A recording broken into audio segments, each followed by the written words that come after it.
इस वीडियो में हम कवर करेंगे कि यूनिएक्सियली लोडेड कॉलम को कैसे डिज़ाइन करना है।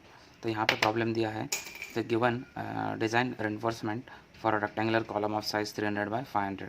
300 विड्थ है कॉलम का और 500 डेप्थ है। To support the design ultimate load of 500 kilonewton together with the factored movement of 200 kilonewton adopt M20 and FE415। तो इसमें एक साइड का मूवमेंट दिया है प्रॉब्लम में और PU equal to 500 axial load दिया है प्रॉब्लम में। MU that is bending movement in one direction. तो कॉलम जो है, कॉलम पे एक साइड से बेंडिंग मूवमेंट एक्ट हो रहा है, मतलब ये ऑलरेडी एसेंट्रिक कॉलम है, क्योंकि मूवमेंट का जो इक्वेशन है MU movement equal to PU into eccentric distance, ताकि यहाँ पे ये कॉलम का फेस है, तो यहाँ पे ऐसा वर्टिकल में कॉलम है, यहाँ पे कॉलम का ये सेंटर है और लोड यहाँ पे एक्ट हो रहा है। सपोज ये PU है, तो PU इंटू ये जो डिस्टेंस है इसे हम एसेंट्रिसिटी कहते हैं। तो लोड इंटू डिस्टेंस जो है ये आपका बेंडिंग मूवमेंट है, बेंडिंग मूवमेंट डायग्राम। ओके, तो ये बेंडिंग मूवमेंट रहता है। MU equal to 200 already problem में दिया है। तो FC की क्या है, ये स्टील कॉन्क्रीट का ग्रेड है, characteristic strength of the concrete है FY415। और D डैश जो है ये कॉलम का कवर है, तो यहाँ पे D डैश इक्वल टू 500, ये कवर कॉलम को प्रोवाइड किया है 550 mm और कॉलम का डेप्थ है 500 mm। तो पहले हमें तो इस यूनिएक्सियल लोडेड कॉलम को सॉल्व करने के लिए हमारे पास SP16 के चार्ट्स अवेलेबल है। तो चार्ट्स अलग अलग स्टील ग्रेड के लिए है, मतलब FY415 के लिए एक अलग चार्ट है, 250 के लिए अलग चार्ट है और 500 स्टील ग्रेड के लिए अलग चार्ट है। ऐसे 3 अलग अलग चार्ट है और वो भी अलग अलग charts D dash by D के रेशो से फिर वेरी करते हैं।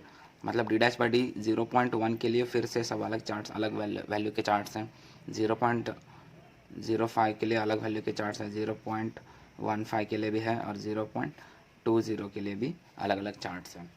ओके, तो यहाँ पे हम डिस्कस करेंगे ये D डैश बाई D का वैल्यू आया यहाँ पे 0.1। पहले हम ये चेक करेंगे, D डैश बाई D का वैल्यू से हमें मिला 0.1 और यहाँ पे हम D डैश बाई D के वैल्यू वाला चार्ट और वो 0.1 और स्टील ग्रेड FE415 और FC 20, तो ये सब मैच होने वाला चार्ट है।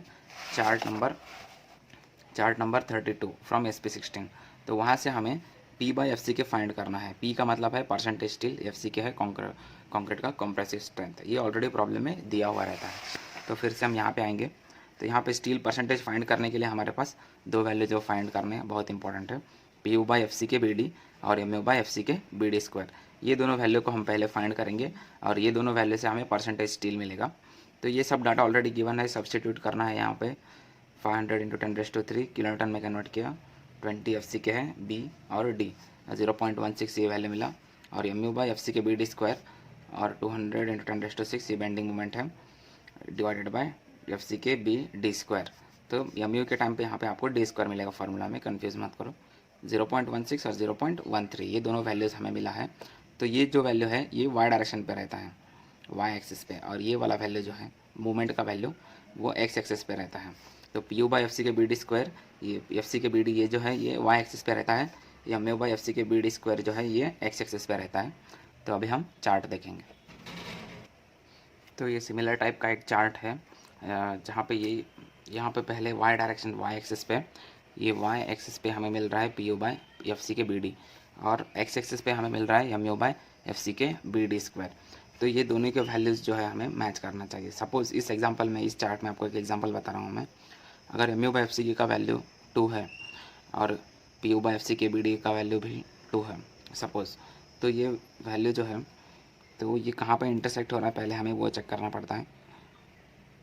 तो ये है ओके, तो ये इंटरसेक्शन कहाँ पे हो रहा है, इस लाइन पे, मतलब हमें ये पूरा लाइन कंसिडर करना है। इस लाइन का वैल्यू है 0.12। ओके, तो इस लाइन का वैल्यू होगा 0.12 और ये लाइन, ये किसका वैल्यू है, PT बाई FC के इक्वल टू 0.12। तो ये वाला वैल्यू हमें मिल गया, सॉरी 1.2 है ये वैल्यू, 1.2। तो PT बाई FC के BD का वैल्यू हुआ है 1.2 और इससे हमें AST फाइंड करना है। तो PT बाई FC के का वैल्यू है 1.2 और PT इक्वल टू इसे FC के से मल्टीप्लाई करके लो, इस साइड लेना है और मल्टीप्लाई करके लेना है इंटू 20, जो ग्रेड है कंक्रीट का उस ग्रेड से हमें यहाँ पे मल्टीप्लाई करके लेना है और उसके बाद हमें मिलेगा वैल्यू PT का। तो PT के वैल्यू से हम AST फाइंड कर सकते हैं। ये बाकी के टर्म्स इस साइड सेंड करेंगे तो आपको AST मिल जाएगा। तो ये चार्ट यूज़ करने का प्रोसीजर है। तो that's why we need MU by FC के BD's value and PU by FC के BD's वैल्यू।